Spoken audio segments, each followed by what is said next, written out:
بسم اللہ الرحمن الرحیم. السلام علیکم ناظرین, میں واسمہ شرازی. پروگرام ہے فیصلہ آپ کا. سب سے پہلے تعزیت ہے, دل دکھا ہوا ہے ارشد شریف کے لیے. آج ان کی تدفین ہو گئی.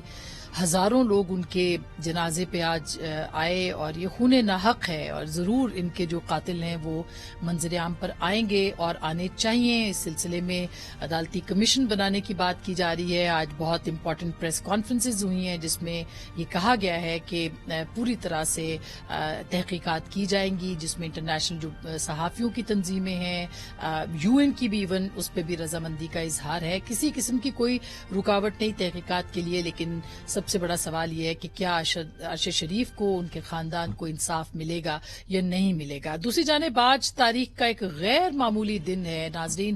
ایک غیر معمولی واقعہ ہے جو کہ آج ہوا ہے, اور وہ یہ ہے کہ پاکستان کی پریمیئر خفیہ ایجنسی کے سربراہ جناب جنرل ندیم انجم صاحب جو ہیں, آج اچانک وہ ٹیلی ویژن پہ آئے, پریس کانفرنس سے خطاب کیا, سوالوں کے جواب دیے اور تمام سوالوں کے جواب دیے. جو ان سے پوچھا گیا, جس معاملے کے اوپر, اس کا انہوں نے جواب دیا اور کھل کے جواب دیا. میرا خیال ہے یہ تبدیلی ہے, اور تبدیلیوں کو ہمیشہ جو ہے وہ خوش آمدید کہنا چاہیے. بہت سی تبدیلیوں کو پاکستانیوں نے خوش آمدید کیا, ان کے نتائج کوئی زیادہ اچھے بھی نہیں نکلے, لیکن اس کے باوجود اگر کوئی ایجنسی یا ادارہ یہ کہہ رہا ہے کہ وہ سیاست سے الگ ہو چکا ہے, تو پھر ظاہر ہے کہ اس کو ہمیں وقت دینا پڑے گا کہ وہ اپنے آپ کو ثابت بھی کرے. لیکن اس کے ساتھ ساتھ یہ خاموشی انہوں نے توڑی کیوں, یہ سوال تھا جو کہ پوچھا گیا جنرل ندیم انجم صاحب سے بھی. کیا جواب دیا انہوں نے, ذرا سنیے گا.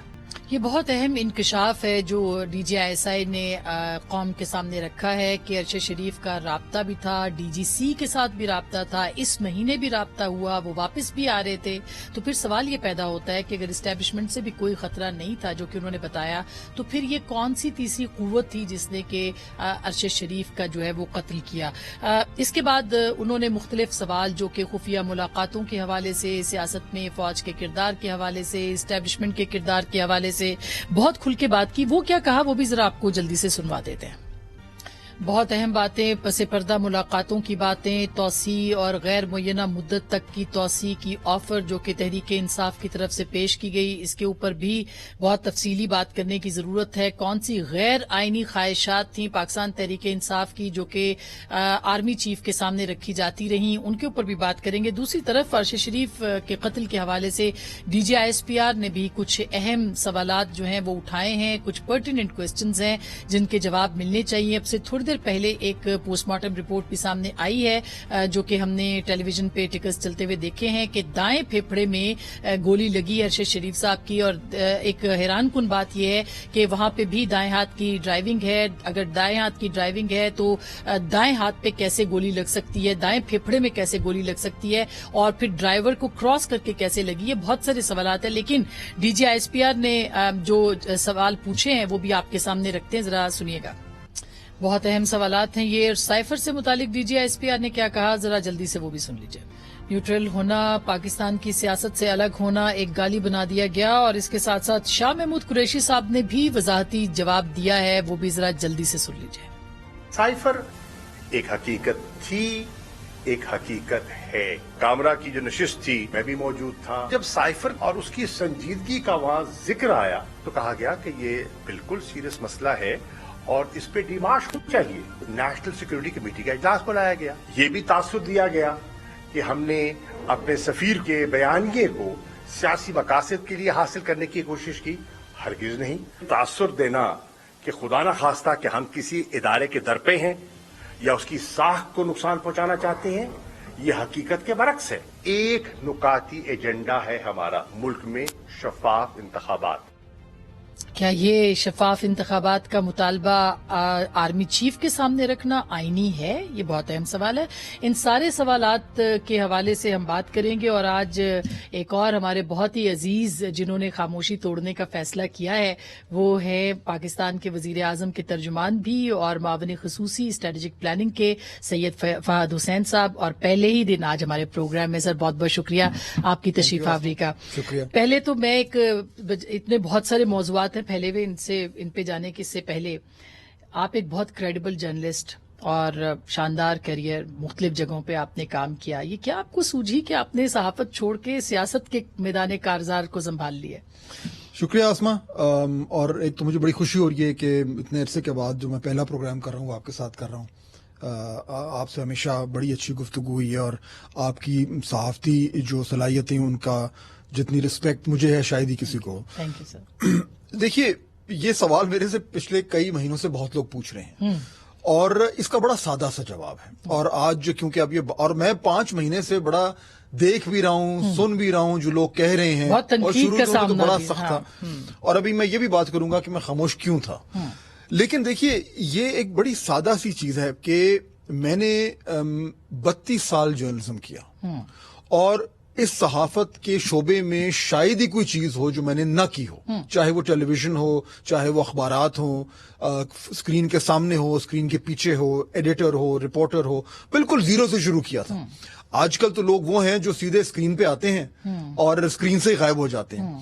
ہم تو وہ لوگ تھے آسما اور آپ اس میں شامل ہیں جنہوں نے بالکل جس طرح وہ کہتے ہیں نا کہ رپورٹنگ سے اور اوپر سے کرتے کرتے کرتے اب اوپر آئے ہیں. تو 30 سال کے بعد مجھے 2 احساس ہوئے. پہلا تو یہ کہ کیا میری جتنی بھی اب عمر رہ گئی ہے وہ تو اللہ تعالیٰ کے ہاتھ میں ہے, اس میں کیا مجھے یہی کرنا ہے یا میں کوئی نئی چیز کر کے بہتر کنٹریبیوٹ کر سکتا ہوں. اور تو اس سے مجھے یہ لگا کہ دیکھیے سب سے قریب ہمارے یہ پبلک جو رول ہے صحافت کرتے کرتے اس میں ٹرانزیشن آسان ہے. اور میں صحافت میں بھی آیا تھا اس لیے کہ یہاں پہ آپ ایک اس طرح کا کام کرتے ہیں جس سے معاشرے میں کچھ بہتری آ سکتی ہے, ورنہ تو اور بھی بڑے آپشنز ہوتے ہیں. لاجک میری وہی ہے, صرف پلیٹ فارم تھوڑا ڈفرنٹ ہے. تو ایک تو وہ تھا, اور دوسرا بالکل مختصراً دیکھیے, اور میں اس پہ چاہوں گا تھوڑی سی ہم بات کریں کہ صحافت میں رہتے ہوئے جو میں دیکھ رہا تھا کہ صحافت کے ساتھ ہو رہا ہے اس میں مجھے نہیں نظر آ رہا تھا کہ آنے والے دنوں میں یہاں پہ اتنی بہتری آئے گی کہ میرے جیسے لوگوں کا رول اور بہت بہتر ہوگا.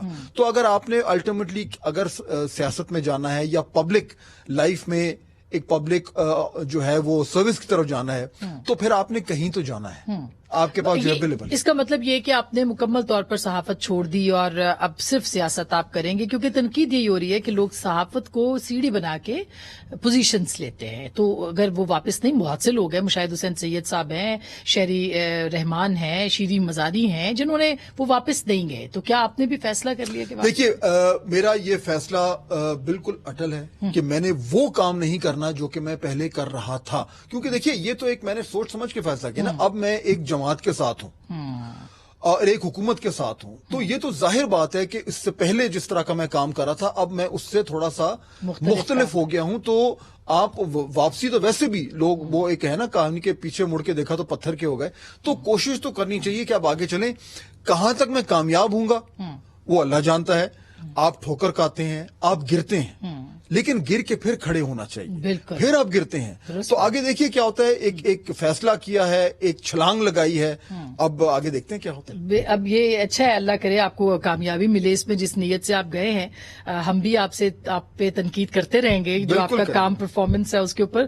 یہ اب آئیے اس کے D G I S I کی پریس کانفرنس اتنا آپ نے کور کیا ہے, کبھی آپ نے دیکھا D G I S I سامنے آئے اور کیوں آئے ہیں اس موقع کے اوپر؟ میرے خیال میں دیکھیے میری تو جتنی بھی صحافت کا کریئر رہا ہے اس میں نے تو کبھی نہیں دیکھا. میں تو جب ہم نے شروع کیا تھا تو اس وقت تو آپ D G I S I چھوڑیں, آپ تو آئی ایس آئی کا نام بھی نہیں لیتے تھے. آپ کہتے تھے کہ خفیہ ادارے بھی بعد میں ہوا ہے, پہلے تو بالکل ذکر ہی نہیں ہوتا تھا. تو اتنے عرصے میں صرف ذرائع تک رہتے تھے, بس اتنا ہی رہتا تھا. چنانچہ آج ان کی جس طریقے سے یہ ایک انٹری ہوئی ہے ٹیلی ویژن اسکرین پر, یہ واقعی میں حیران کن ہے. لیکن جو اس وقت حالات ہیں آسما, ان کو سامنے رکھتے ہوئے میرے لیے یہ حیران کن چیز نہیں ہے. اور وہ اس لیے کیونکہ دیکھیے پچھلے 4-5-6 مہینے میں جو پاکستان میں ہوا ہے اور جس طریقے سے پاکستان کی سیاست کو ویپنائز کیا گیا ہے, جان بوجھ کے کیا گیا ہے, اور کس کی بنیاد پہ کیا ہوگا, ایک ایسے بیانیے کی جس کے پیر نہیں ہیں. یہ میں آج کہہ رہا ہوں کیونکہ میں جو ہے وہ ایک حکومت کا حصہ ہوں اور میں وزیر اعظم کے ساتھ کام کر رہا ہوں. لیکن اس وقت جب یہ سائفر آیا تھا تو میں کسی اور رول میں تھا, اور میں نے اس وقت بھی کہا تھا کہ یہ ایک نان ایشو ہے. یہ سائفر نارملی آتے ہیں, 5-6 مہینے میں یہ ثابت ہو گیا ہے بار بار, چاہے وہ آڈیو لیکس ہوں, چاہے وہ اسٹیبلشمنٹ کی اور ایجنسیز کی انویسٹیگیشنز ہوں, چاہے وہ اور چیزیں ہوں, کہ یہ بیانیہ سراسر غلط ہے, اس میں کچھ بھی نہیں ہے, لیکن اس بیانیے کی کو بنیاد بنا کر اس ملک میں جو حالات بنے ہیں, میرے خیال میں آج جو کچھ آپ نے دیکھا وہ یہ مجبور ہو کر یہ یہ مطلب مجبور, اس کا مطلب ہے کہ اس کا کریڈٹ آپ کس کو دیں گے؟ پولیٹیکل پارٹیز کو دیں گے, پی ڈی ایم گورنمنٹ کو دیں گے, کس کو دیں گے؟ دیکھیے میرے خیال میں اب نان اے پولیٹیکل ہو گئی ہے فوج. میں شاید کریڈٹ کا لفظ استعمال نہ کروں, کیونکہ میرا نہیں خیال کہ D G I S I کو جو ہے اس طریقے سے بار بار آنا چاہیے, اور میرے خیال میں خود بھی وہ نہیں آنا چاہیں گے. لیکن جو ہمارے سامنے حالات ہیں جہاں پہ باقاعدہ طور پر لگتا یہ ہے کہ پورا ملک ایک دوسرے سے دستوں گریباں ہیں, جہاں ایک بالکل غلط بیانی کی بنیاد پر اس طرح کا بیانیہ بنایا جا رہا ہے جس سے لگ یہ رہا ہے کہ جناب یہاں پہ لشکر کشی ہو رہی ہے اور اداروں کو کمزور کیا جا رہا ہے. اس سے صرف سیاست کو نقصان نہیں ہو رہا, اس سے آپ کا جو ایک پورا نظام ہے اور ریاست اس کو اب ہلایا جا رہا ہے. تو اس لیے جو چیز غلط ہے, جھوٹ ہے, اس کو کہنا ضروری ہے کہ ایسا اس کا مطلب ہے کہ کوئی ایسا بڑا خدشہ موجود تھا جس کو کہ اس کو ختم کرنے کے لیے, اس تاثر کو یعنی ڈائیورٹ کرنے کے لیے جو ہے وہ اس پریس کانفرنس کو کیا گیا. ایسا کوئی خدشہ تھا؟ دیکھیے اگر آپ کسی چیز کو اٹینشن اگر آپ ڈائیورٹ کرنا چاہیں کسی چیز سے تو وہ ایک حربہ تو ہے, لیکن وہ بڑا عارضی ہوتا ہے کہ آپ نے کچھ گھنٹے کے لیے کر لیا, کچھ دن کے لیے کر لیا. لیکن یہ جو کچھ آج جس بنیاد پہ مجھے جو سمجھ آتی ہے کہ یہ میرا تجزیہ ہے کہ جس بنیاد پہ جس وجہ سے یہ پریس کانفرنس ہوئی ہے, یہ صرف اٹینشن ڈائیورٹ کرنے کے لیے. یہ میرے خیال میں ایک اسیسمنٹ ہے, ایک اندازہ ہے, سالڈ چیز ہے, انفارمیشن ہے, کوئی امن و امان کی صورتحال کی خرابی ہے. اگر نہ بھی ہو مثال کے طور پر وہ انفارمیشن, تو جو ہماری نظروں کے سامنے ہے وہ تو ہمیں نظر آ رہا ہے کہ جس طریقے سے یعنی خان صاحب کے پاکستان تحریک انصاف کے سپورٹرز کی تعداد بہت بڑی ہے, اس میں تو کوئی شک نہیں ہے, لیکن جس بنیاد پہ ان کے ذہنوں میں اداروں کے خلاف ایک نفرت بنائی جا رہی ہے وہ بنیاد سراسر غلط ہے. لیکن فاضل صاحب اب تو وہ ڈائریکٹو بن گیا ہے, لائک اٹ اور ناٹ. آسما جہاں کی کانفرنس ہو یا کوئی اور جگہ ہو, آج ارشد شریف کا جنازہ ہو, نعرے بھی لگے ہیں اور وہ ایک پبلک سینٹیمنٹ بنتا چلا جا رہا ہے. اس کو کیسے, کیا اس کو کنٹرول کیا جا سکے گا کہ یوں کہ ادارہ کہے کہ اب ہم اے پولیٹیکل ہیں؟ کیا یہی وجہ ہے کہ میرے خیال میں صرف ادارے کا کام نہیں ہے. دیکھیے بیانیہ کیا ہے, بیانیہ میں ابھی بات کر رہا ہوں اس سازش کی جو بیانیہ بنا کے سائفر ہے اور جو ہے وہ امریکہ نے جو ہے مداخلت کی, اور اس کی وہ بنیاد بنا کر سب کچھ ہوا ہے. حقیقی آزادی وہ اس کی جو بنیاد ہے وہ کھوکھلی ہے. دیکھیے اگر کوئی جینوئن جرنلسٹ جو ہے وہ باقاعدہ طور پر اس کو انویسٹیگیٹ کرے, لوگوں نے کیا ہے, اس میں کچھ بھی نہیں ہے. لیکن اس ملک میں حالات جب ایسے ہو جائیں کہ ایک سراسر غلط چیز کے اوپر ایک عمارت کھڑی کر دی جائے جس کی بنیاد پر آپ نظام کو ہلانے کی کوشش کر رہے ہیں, تو آسما پھر یہ صرف میرا کام نہیں ہے یا ان کا کام نہیں ہے یہ کہنا, تو یہ ہم سب کے لیے لمحہ. دیکھو فاضل صاحب, اب آڈیو لیکس آ گئی سائفر کے اوپر, منٹس کے اوپر, لیٹس پلے ود اٹ, یہ ساری چیزیں آتی رہی, تو اس کا مطلب وہ پھر لوگوں کی لیکن یادداشت بہت کمزور ہے, یا پی ٹی آئی کا نیریٹو اتنا مضبوط ہے کہ لوگوں نے اس کے اوپر دھیان نہیں دیا. دیکھیے نیریٹو کو مضبوط ہونا اور اس نیریٹو کو سچا ہونا وہ دو الگ چیزیں ہیں. نیریٹو مضبوط اگر اس نے جڑیں پکڑ لی ہیں تو یہ شاید ان کے نیریٹو بنانے کی جو صلاحیت ہے یہ شاید اس پہ ریفلیکٹ کرتا ہے.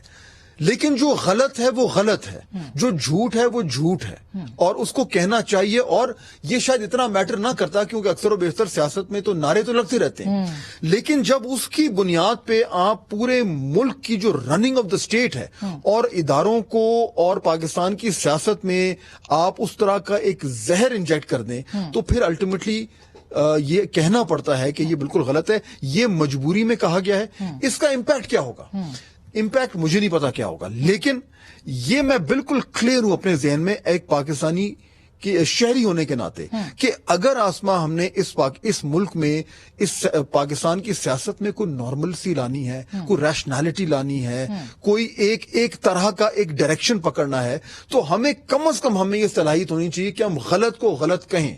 اور مجھے دکھ ہوتا ہے ہمارے بہت سارے ساتھی جن کو میں دیکھتا ہوں سوشل میڈیا پہ یا ویسے میڈیا میں, جن کو یہ معلوم ہے کہ یہ غلط ہے اور اس کے باوجود وہ اس کو پروموٹ کر رہے ہیں, پروموٹ بھی کر رہے ہیں اور آرگیومنٹ دیتے ہیں کہ ہاں مگر دیکھیں نا یا مگر نہیں ہے, غلط ہے. تو یہ لیکن افاد صاحب اب اس پہ ملاقاتوں پہ آتے ہیں. ڈی جے ایس آئی نے کہا کہ رات کے اندھیرے میں پھر توسیع کی پیشکش کی غیر معینہ مدت تک, اور تو خیر کامران خان صاحب کے پروگرام میں انہوں نے آ کے کہہ بھی دیا تھا کہ آپ کو ہم دیتے ہیں اور سارا.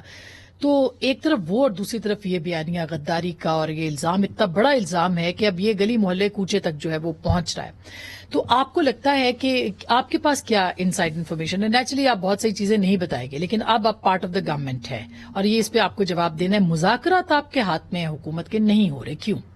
دیکھیے, مذاکرات کا جو عمل ہے اس سے کوئی پیچھے نہیں ہٹا. کم از کم جہاں پہ میں بیٹھا ہوں اور جو میں سن رہا ہوں اور جو میں دیکھ رہا ہوں, یہ اس طرح کی فیلنگ تو میں نے نہیں دیکھی. چاہے وہ جو کولیشن گورنمنٹ ہو, چاہے وہ کابینہ ہو, چاہے وہ دیگر جماعتوں کے اندر جو ڈسکشن ہوتی ہے جو اس وقت حکومت میں ہے, میں نے یہ کہیں بھی نہیں سنا کہ جی بالکل مذاکرات کے دروازے بند کر دیں.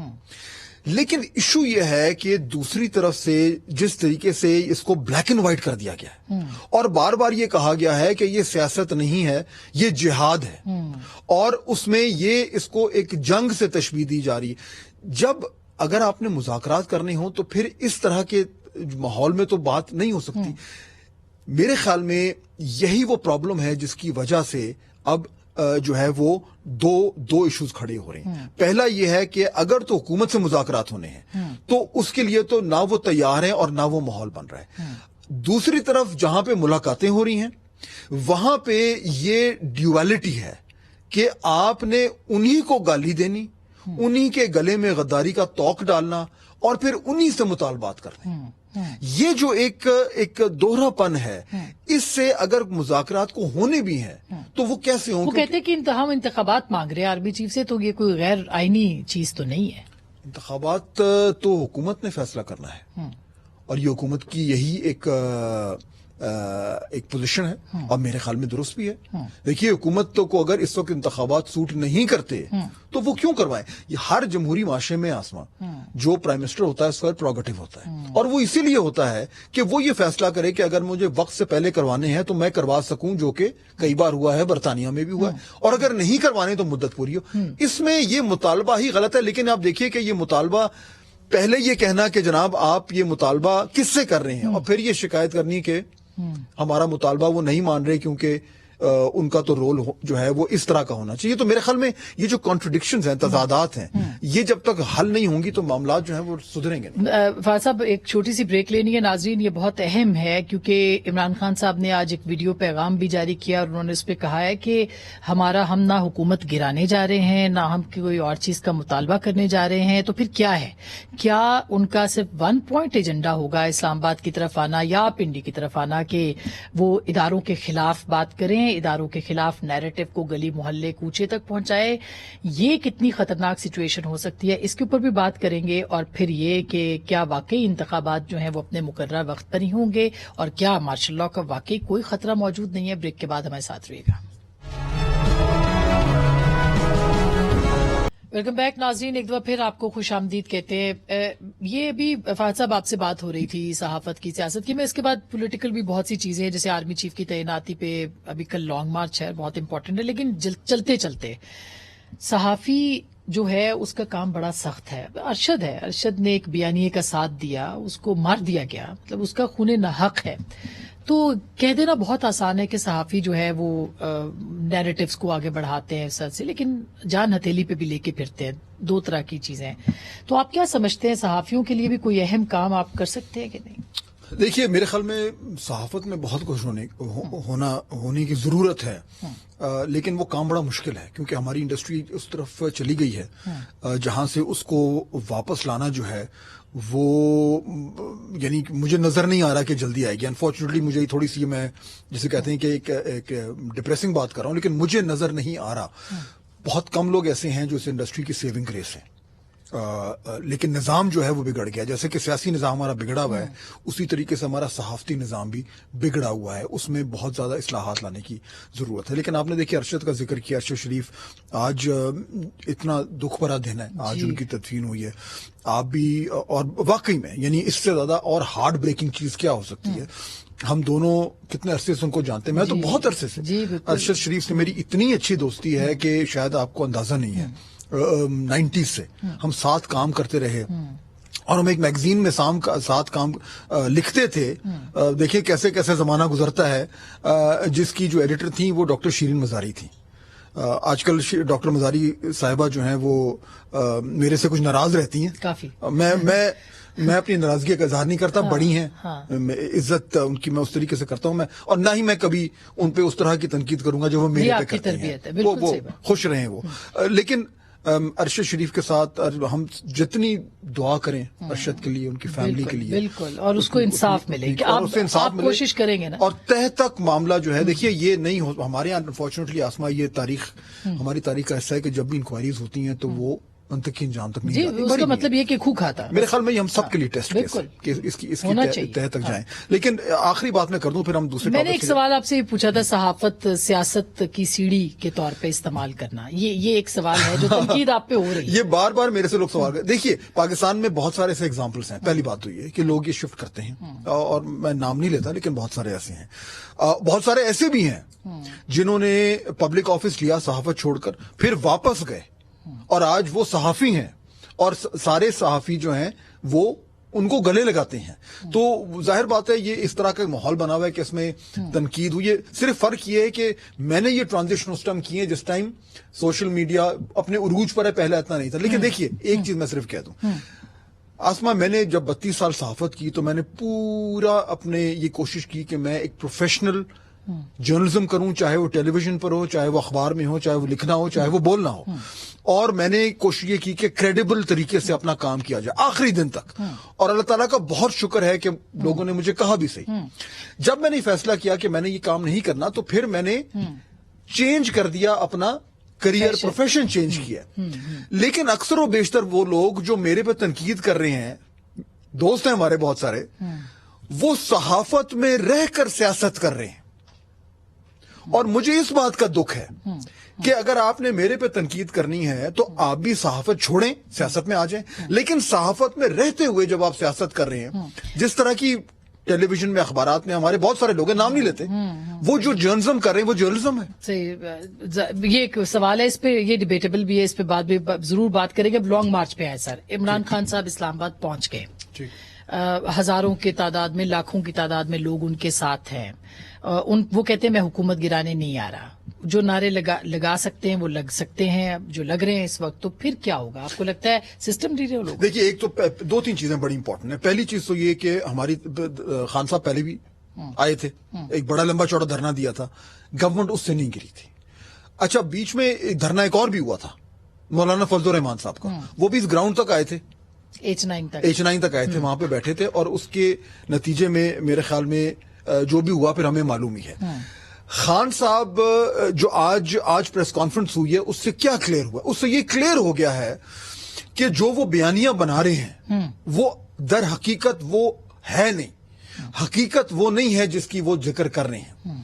وہ ایک کہانی گھڑ رہے ہیں. اس کہانی کی بنیاد پہ, اور انفارچونیٹلی ہمارے کولیگ ارشد شریف کا جو یہ ڈیتھ ہوئی ہے, اگر قتل ہوا ہے جو اسٹیبلش ہو رہا ہے, جو بھی ہے, اس کو بھی پولیٹیسائز کرنے کی کوشش کی گئی, اور ایک بیانیہ بنایا گیا یا بیانیہ بنانے کی کوشش کی گئی جو کہ اصل میں ابھی تو کچھ کلیئر بھی نہیں ہے. میرے خیال میں ان تمام چیزوں کی روشنی میں یہ کہنا کہ جی وہ یہ لانگ مارچ آئے گی اور یہاں کے اسلام آباد میں یلغار ہو جائے گی اور حکومت جو ہے وہ مجبوراً استعفیٰ دے دے گی, میرا نہیں خیال. اور امن و امان کی صورتحال بگڑی, فساد ہوا, تو امن و امان کی 2 چیزیں بالکل کلیئر ہیں. گورنمنٹ نے بالکل کلیئرلی یہ کہا ہے, اور میرے خیال میں کہنا بھی چاہیے, کہ لا اینڈ آرڈر کی سچویشن کسی کو اجازت نہیں ہوگی کہ وہ اس کو ہاتھ میں لے. اور آپ نے انٹیریئر منسٹری کی پریس کانفرنس بھی سنی, آپ نے دیگر معاملات بھی دیکھے. آج ایک بڑی امپورٹنٹ میٹنگ بھی ہوئی ہے پرائم منسٹر ہاؤس میں کولیشن کے تمام پارٹنرز کی, اور ان کو بھی بریفنگ دی گئی ہے کہ کس طریقے سے لا اینڈ آرڈر کو کنٹرول میں لایا جائے گا. تو وہ تو بالکل کلیئر ہے, گورنمنٹ کلیئر ہے. اور آج آپ نے سن لیا کہ جو پریس کانفرنس تھی اس میں بھی انہوں نے کہا کہ اگر ضرورت پیش آئی تو 245 کل رانا ثناء اللہ صاحب نے بھی بالکل, یہ تو کلیئر ہے. تو حکومت اور اسٹیبلشمنٹ یا فوج ایک پیج پہ ہے اس معاملے کے اوپر کہ لا اینڈ آرڈر کو خراب نہیں کیا. اچھا دوسری طرف سے بھی آپ سن رہے ہیں کہ بار بار وہ یہی کہہ رہے ہیں کہ جی ہم نے تو پرامن ہے, ہم نے کچھ جو ہے وہ کسی کی جان و مال کو خطرہ نہیں کرنا وغیرہ وغیرہ، حالانکہ پہلے کچھ خون خرابے کی بات ہو رہی تھی. اگر ایسا ہی ہے اور اگر وہ آ کے ایک پیسفل دھرنا کہیں پہ بیٹھ کے دے دیتے ہیں اور پیسفل رہتے ہیں تو ٹھیک ہے، لیکن مذاکرات نہیں ہوں گے ان بٹوین کہیں پہ. دیکھیں سیاست ہے، اصلا مذاکرات کسی وقت بھی ہو سکتے ہیں، کہیں بھی ہو سکتے ہیں، اور میرے خیال میں ہونے بھی چاہیے. اچھا میں سر بریک کا کہا جا رہا ہے اور آپ کو تو پتہ ہے بریک کتنی امپورٹنٹ ہے. ایک چھوٹی سی بریک کے بعد واپس آئیں گے اور آخری حصے میں بات کریں گے کہ مذاکرات ہو سکتے ہیں، نہیں نتیجہ کیا ہو سکتا ہے، اور قبل از وقت انتخابات اور سب سے امپورٹنٹ حکومت کی کارکردگی. بریک کے بعد ویلکم بیک ناظرین، ایک دفعہ پھر آپ کو خوش آمدید کہتے ہیں. فہد صاحب، اب مذاکرات اگر آتے ہیں اور پھر زیادہ لوگ ہوتے ہیں، حکومت ان کو انگیج کرے گی کسی بھی جگہ کے اوپر، درمیان میں بھی کہیں؟ دیکھیے میرے خیال میں اگر تو یہ اسٹیبلش ہو جائے کہ وہ ایک آ کے یہاں پہ بیٹھ رہے ہیں اور کچھ نہیں کر رہے، تو اس کے بعد مذاکرات یہ تو ہو سکتے ہیں کہ کس طریقے سے ماحول کو بہتر کیا جا سکتا ہے. اگر وہ لوگ واپس پارلیمنٹ آنا چاہتے ہیں تو ان کو کس طرح لایا جائے، اگر الیکشن کے لیے اصلاحات کرنی ہے تو وہ کیسے کی جائے، ان تمام پہ تو بات ہو سکتی ہے. لیکن یہ کہ جی آپ زور زبردستی کر کے الیکشن جلدی کرائیں، میرے خیال میں یہ مذاکرات کے ایجنڈے پر یہ شامل نہیں ہے. اس میں کلیئرٹی ہے کہ الیکشن تب ہوں گے جب حکومت چاہے گی، اس کے علاوہ باقی تمام معاملات کے لیے. اور اگر یہ خونی مارچ ہوتا ہے جس طرح سے بہت سے لوگ کہہ رہے ہیں تو سسٹم ڈی ریل ہو سکتا ہے. دیکھیے میرے خیال میں خونی مارچ اگر خدا نہ خواستہ اگر کوئی ایسی چیز ہوتی ہے تو ظاہر بات ہے اس سے نقصان تو پاکستان کا ہے، نقصان اس نظام کا ہے. کوئی بھی یہ نہیں چاہتا کہ ایسا ہو. اس سے مسئلوں کا حل نہیں ہوگا. کوئی مسئلوں کا حل جو اگر خان صاحب بھی تلاش کر رہے ہیں تو اس سے نہیں ہوگا، اس سے مسائل میں اضافہ ہوگا. وہ کہتے میں نے بات چیت ہی نہیں کرنی، پھر انتخابات کے لیے کیا بات؟ دیکھیے اگر بات چیت نہیں کرنی تو پھر میں تو یہی کہہ سکتا ہوں کہ ٹھیک ہے، پھر الیکشن کی تیاری کریں. الیکشن جب ہوں گے میرے خیال اگست میں یا سپٹمبر میں، اکتوبر میں، اس کے بعد 3 مہینے کا ہے. تو اگر جو ہے وہ پاپولیرٹی جو ہے اس پہ اتنا اعتماد ہے تو پھر الیکشن ہو جائیں گے. اگست میں ہی ہوں گے یا اس سے پہلے بھی ہو سکتا ہے؟ نہیں میرے خیال میں دیکھیے الٹیمیٹلی تو گورنمنٹ کے پاس یہ ایک ان کی ثوابدید ہے کہ وہ جو مرضی کرا لیں. ابھی تک تو مجھے کوئی لاجک نظر نہیں آ رہی کہ وہ پہلے کرائے جائیں، لیکن اگر کسی وقت آنے والے دنوں میں، مہینوں میں گورنمنٹ سمجھتی ہے یہ اس وقت کی ضرورت ہے تو وہ ان کا کانسٹیٹیوشنل رائٹ ہے، وہ کر سکتے ہیں. تو اس کے امکانات کم ہیں مگر کہ اس وقت تو مجھے نظر نہیں آ رہے اس وقت فرینکلی اسپیکنگ. اور یہ ہماری جو داخلی لاسٹ کمنٹ، یہ جو ہماری خارجہ اور داخلی پالیسی بھی آپ کو لگتا ہے کہ چینج ہوئی ہے؟ میرے خیال میں اتنی زیادہ چینج نہیں ہوئی، لیکن مجھے اس بات یہ ضرور میں نے نوٹ کیا، میں خود بھی کئی اس طرح کے جو امپورٹنٹ بائیلیٹرل میٹنگز ہوئی ہیں پرائم منسٹر کی، باہر میں بھی گیا ہوں. آسما مجھے واقعی میں بڑا ہی احساس ہو رہا ہے کہ دنیا بہت آگے جا رہی ہے. اس خطے میں، اس ریجن میں بڑی فارورڈ لکنگ پالیسیز بن رہی ہیں، اور اس سے یہ سامنے رکھا ہوا ہے کہ کس طریقے سے فیوچر میں اس ملک، اس خطے کی اکانومی کو بہتر کرنا ہے. ہم اس میں حصہ اس طریقے سے نہیں ڈال رہے. یہ بہت ضرورت ہے کہ ہم اس طرف بھی دیکھیں. یہ تبھی ہو سکتا ہے، آخری بات، جب اس ملک میں پولیٹیکل